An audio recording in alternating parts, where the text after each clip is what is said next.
കോൺഗ്രസ് സംഘടന പുനഃസംഘടനയുമായി ബന്ധപ്പെട്ട് നേതാക്കളെല്ലാം ഡൽഹിയിലാണ്. ഇതിനിടയിലാണ് കേരളത്തിലെ മാധ്യമങ്ങളിൽ നിരവധി വാർത്തകൾ വരുന്നത് പുനഃസംഘടനയുമായി ബന്ധപ്പെട്ട്. ഗ്രൂപ്പ് തർക്കം, നേതാക്കളുടെ ആധിപത്യം, പല ലിസ്റ്റുകൾ നേതാക്കൾ നൽകിയിരിക്കുന്നു, അവരിൽ പലരും അസംതൃപ്തരാണ് എന്നുള്ള വാർത്തകളൊക്കെ. ഇതൊക്കെ KPCC പ്രതിപക്ഷ നേതാവിനെ വല്ലാതെ ചൊടിപ്പിച്ചു. ഇന്ന് അദ്ദേഹം പറഞ്ഞ വളരെ പ്രധാനപ്പെട്ട ഒരു കാര്യം, മൈക്രോസ്കോപ്പിക് ലെൻസുമായി കോൺഗ്രസിന് പുറകെ നിങ്ങൾ നടക്കല്ലേ മാധ്യമങ്ങളെ എന്നാണ്. ഇന്നത്തെ പഞ്ച് ഡയലോഗ് അതാണ്. അതിലേക്ക് അല്ല, ഞാൻ അതൊക്കെ KPCC പ്രസിഡന്റ് പറയും. ലിസാകുമ്പോൾ നിങ്ങൾ ആദ്യം അറിയിക്കും.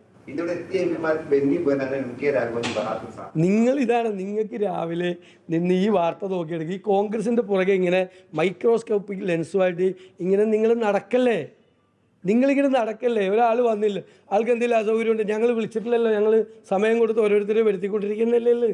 എന്തിനാ ഇങ്ങനത്തെ വാർത്ത? എന്നിട്ട് ഇത് ബിഗ് ബ്രേക്ക് എന്ന് പറഞ്ഞിട്ട് വാർത്ത കൊടുത്ത് കോൺഗ്രസിൽ അനൈക്യം, MP വന്നില്ല, വേറൊരു MP വന്നില്ല. നിങ്ങൾക്ക് വേറെ വാർത്തയൊന്നുമില്ല. ഞാൻ സീരിയസ് ആയിട്ട് ചോദിക്കാം,